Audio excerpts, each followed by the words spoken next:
Aabot sa higit 700 milyong pisong halaga ng tulong, serbisyo at programa ang inihandog ng pamahalaan sa ikinasang Bagong Pilipinas Serbisyo Fair sa Calbayog City sa Samar.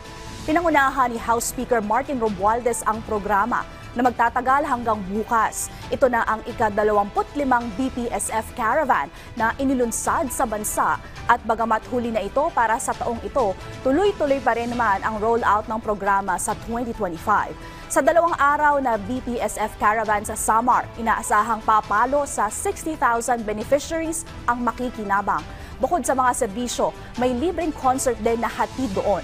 Ayon kay Speaker Romualdez, tuloy-tuloy ang pagbibigay nila ng tulong sa ilalim ng BPSF. Alinsunod na rin sa kautusan ni Pangulong Ferdinand R. Marcos Jr.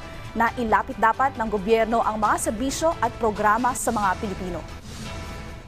Itong programa na to na Bagong Pilipinas, ito talaga ang pinag-isipan pa natin matagal ni President Ferdinand R. Marcos Jr.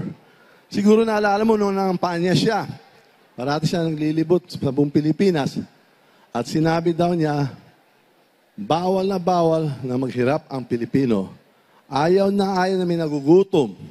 Ayaw niya na nahihirapan ang mga Pilipino. Kaya dapat yung gobyerno, yung serbisyo, programa ng gobyerno, kailangan ibaba sa taong bayan. Kaya nandito po tayo sa Bagong Pilipinas Serbisyo Fair.